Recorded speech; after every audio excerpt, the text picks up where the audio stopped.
Bonjour à tous, on vous retrouve au bord de l'eau pour vous expliquer les bases du lancer mouche. Donc il faut savoir qu'il y a plusieurs écoles de lancer mouche. Il y a, en fonction des origines, donc les Italiens ont le lancer italien, le français ont le lancer français. Je veux dire que chaque pays a un peu sa façon bien à elle de lancer. Donc moi je vais essayer de vous expliquer les grandes lignes et le pourquoi faire les choses et comment. En tenant compte que dans la pêche à la mouche, il faut vraiment apporter un grand soin au matériel que l'on utilise parce que, à la différence de la pêche au lancer, où pour lancer loin, on va simplement ajouter du poids, avec la pêche à la mouche, ce n'est pas du tout la même façon de faire les choses, c'est-à-dire que la mouche est très légère et que c'est la canne, la soie et le bas de ligne qui vont vous permettre de propulser ce poids très infime. Donc c'est totalement l'inverse. Il va vraiment falloir que je vous explique et que je vous décortique un peu tout le matériel à utiliser pour arriver à lancer correctement. Tout ça nous amène donc à la canne. Il faut savoir qu'il y a différentes actions. Les deux principales, c'est medium fast et fast. Les cannes vraiment lentes ne se font pratiquement plus. Donc si vous voulez vraiment lancer loin, il va falloir passer sur une canne fast. Par contre, une canne medium fast sera en général plus agréable à utiliser parce qu'un peu plus douce. Je veux dire que de manière globale, moi je conseille plutôt medium fast. Après la soie, il faut savoir qu'il y a deux profils principaux. Il y a DT et WF. DT, c'est simplement un profil parallèle avec les deux pointes qui s'affinent. Il n'y a pas de grande diversité au niveau des DT. Le gros avantage de cette soie, c'est le posé. C'est-à-dire que même un mauvais lanceur arrivera toujours à avoir un posé qui va être beaucoup plus doux et beaucoup plus délicat.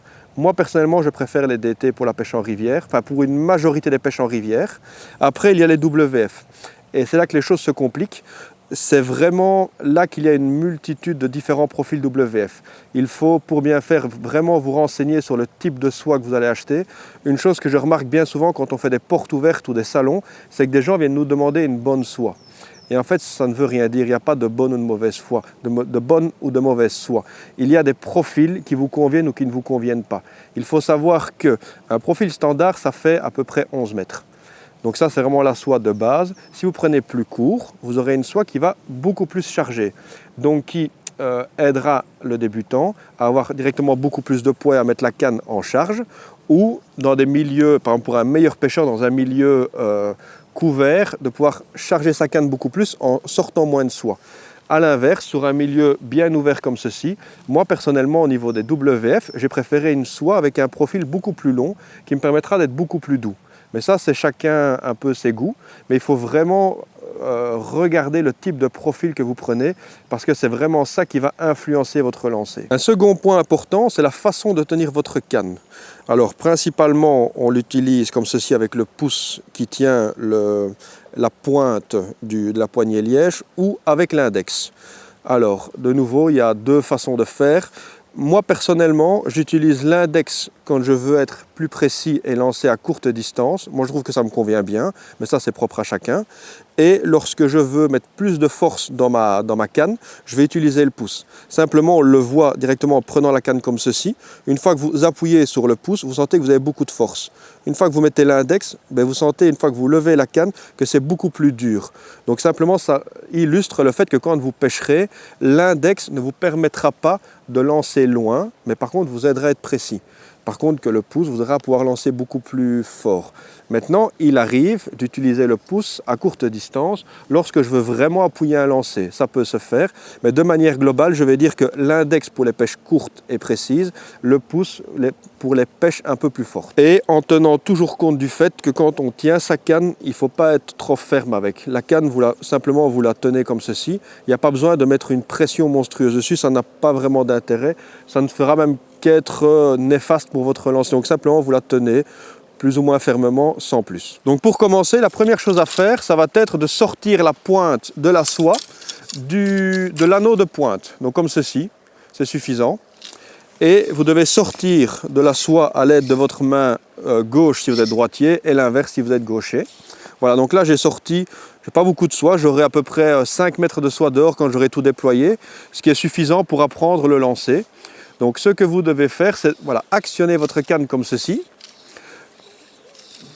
en essayant de respecter à peu près il faut vous imaginer que vous avez une horloge et que votre canne, donc en fin de compte, c'est l'aiguille des minutes ou des heures, peu importe, mais c'est une aiguille, et elle doit toujours osciller entre 10 heures et approximativement midi, entre midi et 13 heures.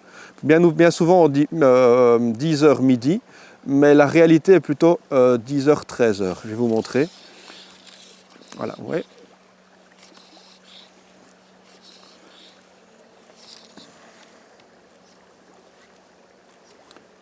Donc comme vous le voyez, c'est principalement mon avant-bras qui s'actionne.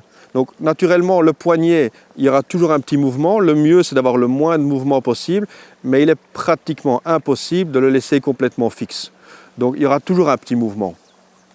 Oui, et donc, il faut... Oui, donc là, on est vraiment sur le 10 heures midi, donc 10 heures à peu près midi, 13 heures. Au niveau du lancer, il faut comprendre qu'une chose très importante, c'est la cadence que vous allez donner à votre soie. Donc bien souvent, je vois des gens, quand ils lancent, qui ne laissent pas le temps à la soie de travailler. C'est-à-dire, je vais vous donner un exemple, c'est-à-dire qu'ils actionnent la canne vers l'arrière, hop, ils repartent vers l'avant. Donc là, la soie n'a pas eu le temps derrière de se déployer. Il faut vraiment laisser le temps à la soie de se tendre derrière. Si vous voyez, hop, et on repart devant. La même chose au niveau de l'avant. Si vous laissez trop de temps derrière et que vous retirez trop vite devant, ça n'ira pas. Il faut vraiment laisser le temps à l'avant et à l'arrière. Donc il ne faut naturellement pas non plus en laisser de trop, sans quoi votre soie comme ceci va retomber, ce qui n'est pas bon non plus. Il faut vraiment laisser le temps adéquat. Pour vous expliquer le lancer, ce que je vais faire, c'est que je vais vraiment m'adresser aux débutants. Et je vais, moi, vous conseiller de ne pas vous mettre comme ceci, comme réellement on est en situation de pêche, mais de vous mettre plutôt sur le côté. Donc moi qui suis droitier, je vais mettre le pied gauche devant. Alors naturellement, la plupart du temps, on ne pêche pas comme ça, mais c'est ce qui va vous permettre de voir votre soie. Que si vous mettiez comme ceci, simplement vous voyez ce qui se passe devant, mais vous ne voyez pas ce qui se passe derrière. Et c'est bien souvent à l'arrière que l'on fait des erreurs. Donc en se mettant de la sorte, comme ceci, vous pouvez suivre votre soie. Alors c'est probablement ce que vous ferez quand vous entraînerez sur une pelouse, pas au bord de l'eau, mais au moins ça vous permettra de visualiser tout ce qui se passe. Donc le lancer mouche, il faut comprendre que voilà, c'est la cadence qui va être importante et l'endroit où vous allez arrêter l'anneau de pointe de votre canne. C'est vraiment cet anneau qui est très important. Vous allez vous en rendre compte. Il faut que l'anneau de pointe s'arrête à 10 heures et à midi 30, 13 heures. Donc ça va donner ceci. Donc il faut arracher. Voilà. Et là, vous imprimez une cadence. Donc par exemple, peu importe que que la soie pêche comme ceci ou comme ça c'est en fonction de la situation de pêche. Mais en tout cas, ce qu'il faut, c'est que la soie, comme vous le voyez, ait la bonne cadence. Et que la soie se tienne. Ce qu'il ne faut surtout pas, c'est que la soie tombe, comme ceci. Donc ça, c'est le cas classique, c'est d'un lanceur débutant qui lance au poignet. Alors c'est certain que s'il pose, ça posera à moitié correctement. Donc dans un début, ça permettra approximativement de lancer. Vous partirez sur de mauvaises bases et pour la suite, ça vous perturbera. Là, ça fonctionne parce que j'ai une 9 pieds soit 5, c'est une canne assez légère qui tolère pas mal de mauvaises choses. Mais une fois que vous allez passer sur des cannes un peu plus puissantes, ça n'ira pas. Donc il faut vraiment apprendre à lancer, comme ceci, à garder votre soie en l'air et à vraiment garder le contrôle tout le temps de ce qu'elle fait. Ce qui est important, c'est d'arriver à serrer vos boucles, comme ceci. Et voilà, par exemple ici, je vais lancer de manière beaucoup plus horizontale. Et vous devez toujours garder comme ceci la même vitesse. Donc la vitesse est la même entre l'avant et l'arrière. Et puis on pose. Une fois qu'on a posé, on va devoir arracher. Donc l'arracher, c'est-à-dire qu'on lève la soie comme ceci et puis on donne une impulsion et on repart. Ce qu'il ne faut pas, c'est tirer comme ça d'une seule fois et repartir. Ça n'ira pas, ce sera trop brutal, ce sera disgracieux. Il faut vraiment lever, à peu de choses près vous arrêtez, donc à 10 heures là où vous avez arrêté votre lancer et puis donner l'impulsion, comme ceci. Et puis au niveau de votre posée, vous arrêtez à 10 heures et vous laissez tomber la canne. Vous donnez comme ceci la bonne cadence, vous arrêtez et vous posez. Donc il faut vraiment marquer un stop qui est très court, qui est d'une fraction de seconde, entre le 10 heures où on arrête et le poser, on va mettre la canne à l'horizontale. Et de cette manière-là, on aura toujours la mouche qui va se poser en étant tendue. D'où l'importance du sillon de pointe. Je vais vous expliquer que si vous arrêtez plus bas, vous allez simplement écraser un petit peu votre lancer. Et si vous l'arrêtez encore plus bas, vous allez encore plus écraser votre lancer. Alors ça, c'est déjà une étape un peu plus loin, mais qui est très importante pour la suite. Je vais vous montrer. Simplement, moi je vais arrêter ici. Et en arrêtant là, plus bas, simplement ma mouche aura, enfin mon bas de ligne va se déposer plus loin. Ce que je vous explique, c'est que voilà, vous arrêtez ici et vous posez, c'est vraiment la mouche qui va poser en première.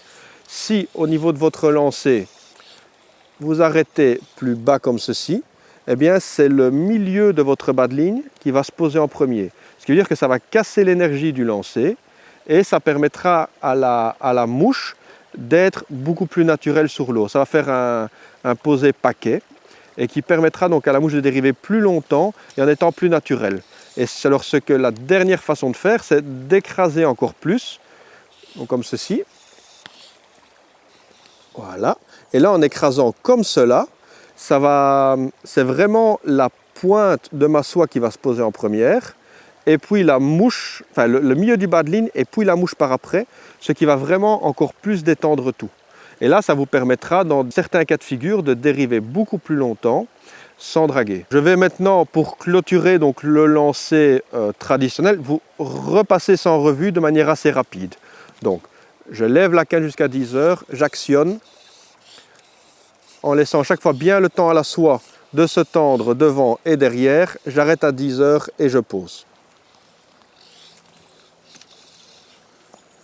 Ça, c'est le lancer vraiment traditionnel. Je vais faire la même chose en arrêtant mon sillon de pointe un peu plus bas. Et là, je vais me rendre compte que mon lancer est moins énergique. Et je refais la troisième façon de faire les choses. Et j'écrase.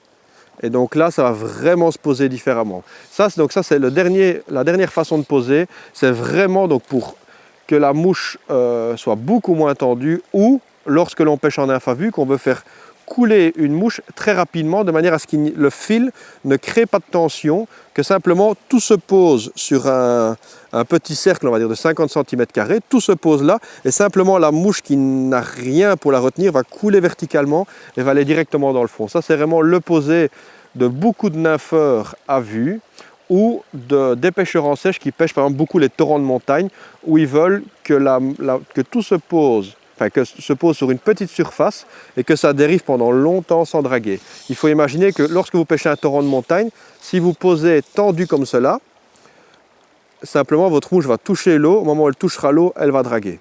Donc ce sera impossible. Pour toutes ces pêches-là, ça va demander de descendre plus bas le sillon de pointe avant le poser.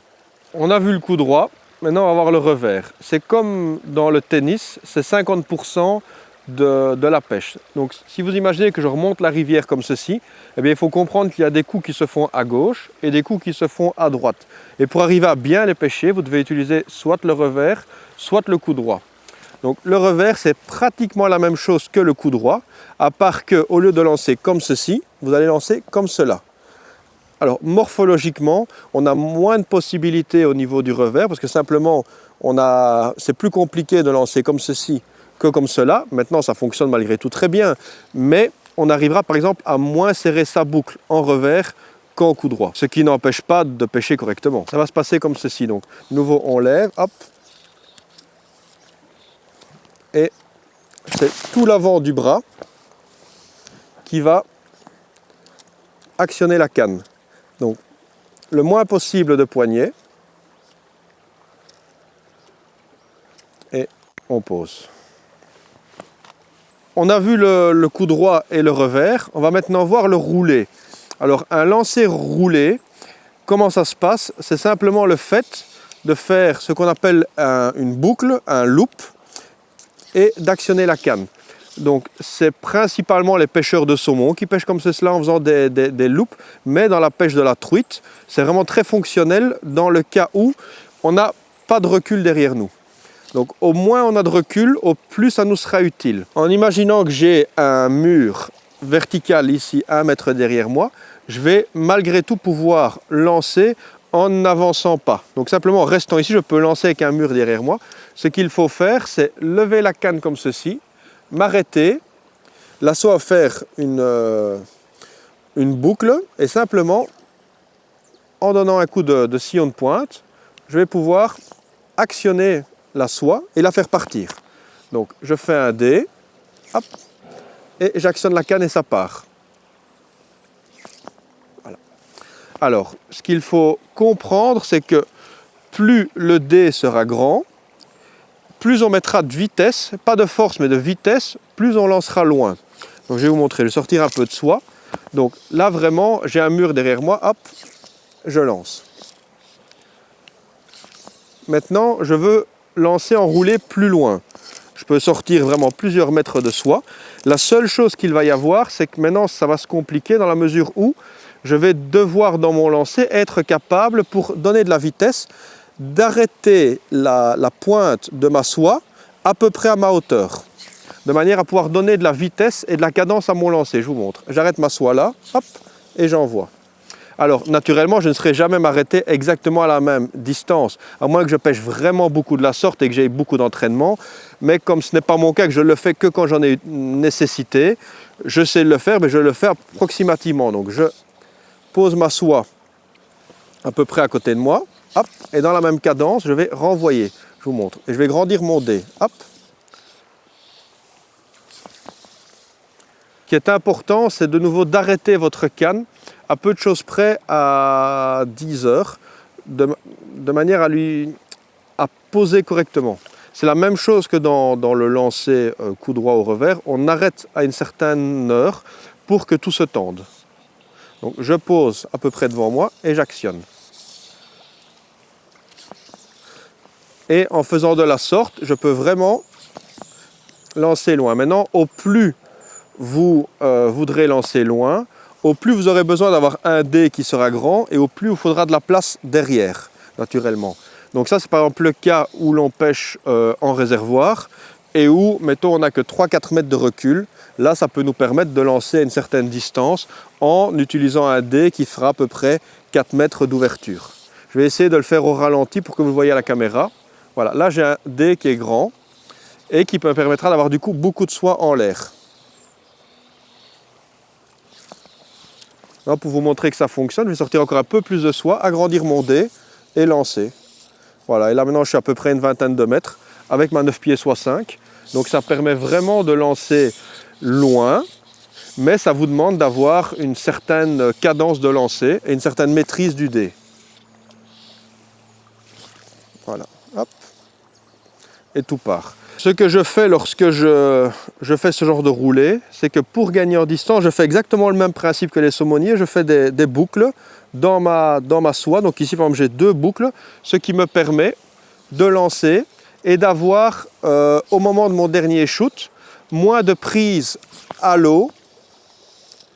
Parce que simplement, si vous laissez une boucle, comme je vais vous montrer comme ceci, vous laissez tout partir comme cela. Bon, en lac, ça n'a pas d'importance, mais en rivière, comme c'est le cas ici, si vous avez une boucle comme ça qui va faire 5 mètres, quand je vais vouloir faire mon roulé, comme ceci, et vous voyez que la soie a du mal à partir. Simplement parce que le poids de l'eau sur la soie va freiner votre lancer. Donc je vais faire comme ceci, des boucles, en fonction de la longueur de soie que j'aurai. Donc si par exemple, vous pêchez une grosse rivière, en début de saison, vous rentrez dans l'eau, de 2, 3, 4 mètres, mais vous ne pouvez pas aller plus loin et que vous voulez pêcher par exemple en noyer, eh bien le fait d'avoir des boucles comme ceci vous permettra de pêcher le milieu de rivière, voilà, et malgré tout de lancer une distance correcte. En réservoir, comme je vous dis, tout restera là, ça ne bougera pas, donc ça n'a pas d'importance. Donc je répète, vous actionnez la canne comme ceci, vous faites un dé. La pointe de la soie, pas la pointe du badi, mais la pointe de la soie doit à peu près se trouver à votre hauteur, comme ceci. Voilà, et vous actionnez. Toujours en vous arrêtant à peu près à 10 heures. Et toujours le même principe, vous pouvez sortir plus de soie, c'est pas un problème. Voilà. Et il faut naturellement, quand vous lancez comme cela, c'est comprendre la cadence. C'est-à-dire que si vous arrêtez trop longtemps, il y a tout qui retombe, ça n'ira pas. Ça n'ira pas, vous voyez. Il faut vraiment, une fois que c'est posé, vous renvoyez. Donc vous actionnez, ça se pose, vous renvoyez.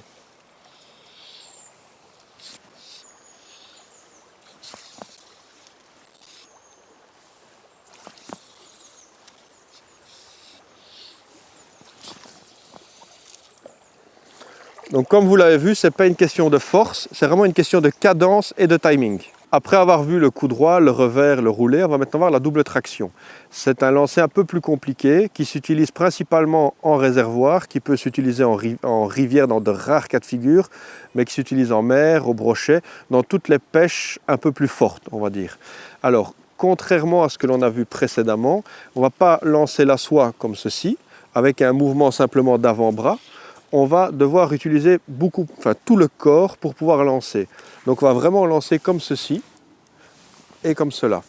Donc l'angle va être beaucoup plus ouvert et le corps va t'aider à lancer. Au niveau de la prise en main de la canne, on va la prendre un peu différemment. On va la tenir fermement comme ceci. Donc le blanc de la canne va se situer en fin de compte entre mon pouce et mon index dans le creux qu'il y a ici. Ça me permettra d'avoir plus de force dans la tenue de ma canne. Alors, de nouveau, quand je dis force, c'est toujours à relativiser. Il ne faut pas vraiment mettre beaucoup de force, mais il faut quand même la tenir fermement. Donc, vous allez voir, je vais me mettre comme ceci de profil et vous voyez que j'ai mon corps qui suit le lancer. Ça me permet de voir devant et derrière, hop, et de laisser partir. Donc, les grandes choses à retenir, c'est l'ouverture qui est très large et le corps qui suit à chaque fois le lancer. Donc, on a aussi bien la force du bras que la force du corps qui accompagne le tout et l'amplitude de l'angle. Alors, de nouveau, on ne parlera plus de lancer serré, puisque simplement en ouvrant le bras comme cela, on ne saurait pas serrer une boucle. Et ce n'est quelque part qu'un plus, dans le sens où en réservoir, on pêche souvent à 2 ou 3 mouches, et en serrant autant une boucle, vous allez faire des nœuds. Donc simplement en ouvrant beaucoup plus la boucle, en fait ça se fait naturellement. Vous verrez qu'en ouvrant votre lancer, votre boucle sera large et que vos mouches se nourront beaucoup moins. Maintenant, ce qui est important, c'est de nouveau de bien respecter le temps que la soie a besoin pour se tendre à l'arrière. Si vous retirez votre soie trop tôt, vous allez remarquer que dans vos potences, vos potences feront des nœuds. Et c'est ce qu'on appelle la plupart du temps des nœuds de vent. Et ces nœuds, ils sont simplement dus au fait que vous retirez votre soie plus tôt, la potence va se tourner autour du fil et se serrer petit à petit. Et vous allez tout le temps devoir démêler vos potences. Ça, c'est à chaque fois que vous reprenez votre soie trop tôt. Donc, on remontre. Voilà, il ne faut pas vouloir aller trop vite. Il faut juste donner le mouvement et laisser faire la soie. Et ça part en fin de compte tout seul. Il faut juste respecter ça. Donc, le mouvement, le corps qui accompagne le mouvement, la soie qui se tend, et une fois qu'elle est tendue derrière, on repart en avant. Un autre point important, c'est d'arriver dans votre lancer à tout le temps garder la même trajectoire de canne. Donc vous allez voir que, voilà, je démarre là, je pars là, je reviens là comme ceci, et en fait, la canne reste tout le temps dans la même trajectoire. Si vous lancez comme cela, ça n'ira pas non plus. Vous devez vraiment garder la même trajectoire tout le temps. Après, il y a des petites clés en plus à maîtriser si vous voulez gagner en distance. Alors, une des premières clés, c'est au moment du dernier shoot, d'arrêter votre sillon de pointe un peu plus haut. Donc, je vous montre. Avant le dernier shoot, c'est pas grave. Vous pouvez quasiment aplatir votre canne, ça donnera de l'amplitude et de la vitesse. Par contre, maintenant pour le dernier shoot, je vais arrêter ma canne ici. Le fait d'arrêter ma canne plus haut, ça permettra à la soie de planer beaucoup plus et de gagner quelques mètres. Donc c'est très simple à comprendre. Si quand je lance, j'aplatis ma canne, vous allez voir, comme ceci, eh bien, je vais écraser ma soie sur l'eau. Donc je vais devoir absolument arrêter ma canne là. Et en faisant ça, vous allez voir ma soie simplement en faisant un petit lancer. Vous voyez tout. Ah, naturellement, j'ai marché dessus, mais vous voyez tout ce qui va sortir simplement en arrêtant ma canne haute. Ensuite, il y a la main gauche qui a un rôle très important. Vous allez vous rendre compte qu'il y a, là ici je laisse de la soie glisser, il y a des moments où je la bloque et où je tire sur la soie comme ici pour redonner de la vitesse. Ça c'est très important aussi, c'est d'avoir cette main gauche qui va tirer sur la soie pour mieux la laisser repartir. Je vous remontre. Donc je laisse chaque fois glisser, je laisse glisser toujours. Puis à un moment ici je la bloque et je repars devant. Donc ça c'est la deuxième chose importante. Et il y en a une troisième que je vois très peu de monde faire, mais qui est très importante, c'est le fait d'accompagner votre soie. Je vais vous montrer. Donc on va refaire les 3 étapes. Donc, je garde la canne bien verticale comme ceci. Je bloque la soie, je tire dessus et maintenant, hop, je vais accompagner ma soie. Donc comme vous l'avez vu, en fait, en simplement en accompagnant, je manque de soie. Donc on voit vraiment que le lancer demande encore beaucoup plus de soie. Donc une fois qu'on va réunir toutes ces étapes, on va vraiment gagner en distance. Donc je recommence en partant de 0. Donc je reste sur le même plan, je lance, je laisse glisser de la soie. À ce moment-ci, voilà, là je vais tirer dessus, j'arrête la canne haute et j'accompagne la soie. Donc vous avez vu la différence, c'est que simplement, si vous laissez la soie à terre et qu'elle doit monter de par elle-même, elle va être freinée. Si vous faites on va dire un palier, un étage entre, et que vous accompagnez la soie, eh bien elle va sortir de manière beaucoup plus fluide. Je vais vous refaire 2 lancers pour comparer les choses. Vous allez voir la différence de soie qui sortira simplement en accompagnant cette soie.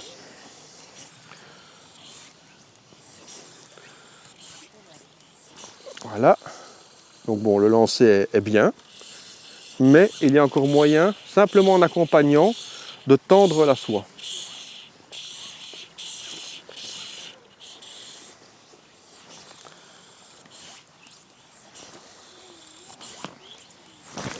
Voilà, hop, et tout est sorti.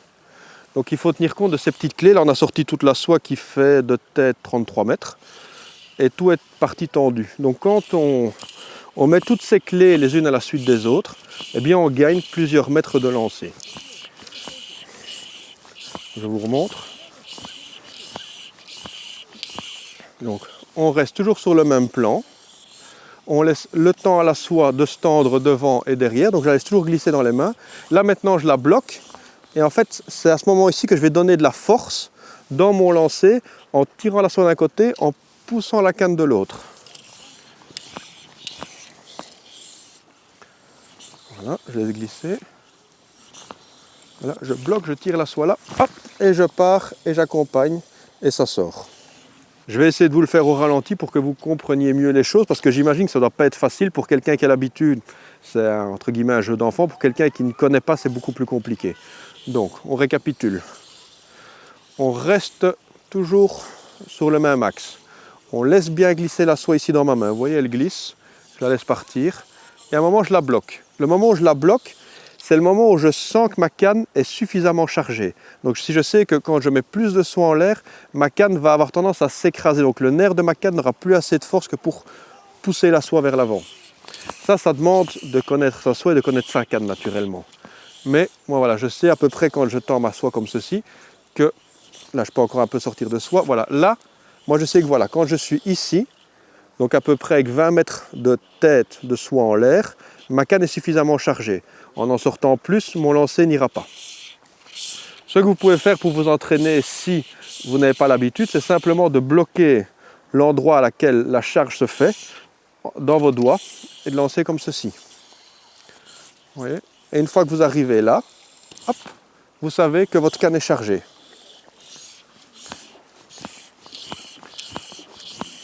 Donc on recommence, hop, on charge la canne. Au moment où elle est chargée, je bloque avec cette main-ci.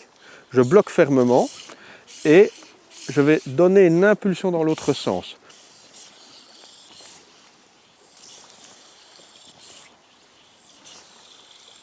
Là, je bloque. Voilà, je vais faire un mouvement plus, je vais tirer vers l'arrière et je vais envoyer vers l'avant. Donc ça c'est très important, c'est cette tirer vers l'arrière qui va raccourcir un tout petit peu la longueur que vous avez, mais vous allez la rendre lors du dernier shoot. On reprend donc, on reste sur le même axe, on bloque là, on va essayer de faire tout parfaitement ce coup-ci. Donc voilà, on bloque, on envoie, on arrête la canne haute et on accompagne la soie. Bon, après ici, c'est parce que ça s'est un peu emmêlé, mais de nouveau, tout sortait de manière assez fluide. On va le refaire une dernière fois. Je vais essayer de le faire le plus lentement possible pour que vous le voyez. Maintenant, je ne sais pas aller plus lentement que ce que le lancer de m'impose pour arriver à garder cette cadence. Voilà, vous voyez, je bloque ici, je vais vers l'arrière. Je vais redonner une fois de plus et j'envoie. Voilà, et ça sort. Pour tout cela, bon ici je ne le fais qu'une soie flottante, il faut comprendre que les profils de soie que vous utilisez sont encore de nouveau très importants.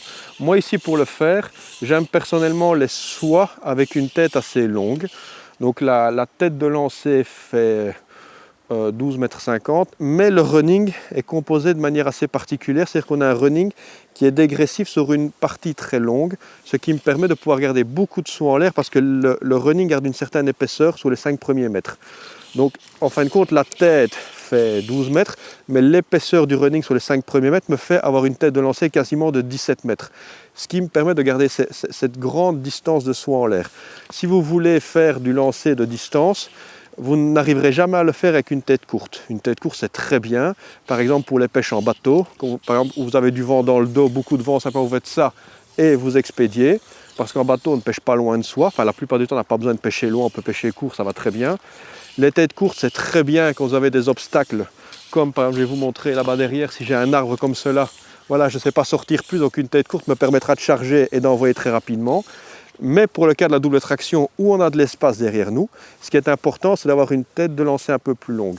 Pour en revenir à ce que j'expliquais tout à l'heure, la tête de lance, enfin le profil de la soie est quelque chose qui est la plupart du temps négligé des pêcheurs et qui pensent en achetant une soie dans un magasin, le vendeur va leur conseiller une bonne soie et ça fonctionnera pour tout. Ce n'est pas du tout le cas. À l'heure d'aujourd'hui, il y a beaucoup de profils de soie différentes et qui sont tous adaptés à une utilisation spécifique.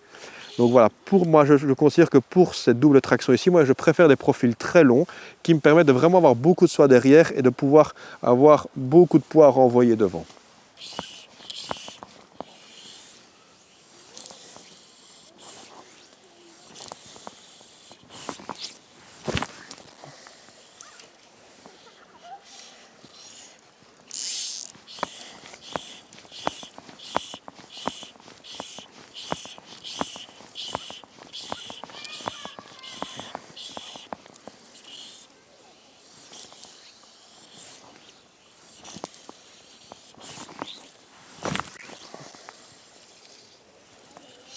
On termine la vidéo en espérant qu'elle vous a plu. Si c'est le cas, n'hésitez pas à vous abonner si ce n'est pas fait, à liker la vidéo, à commenter si vous avez des questions, on vous répondra. Et si tel est le cas, on vous donne rendez-vous pour de prochaines vidéos. À bientôt!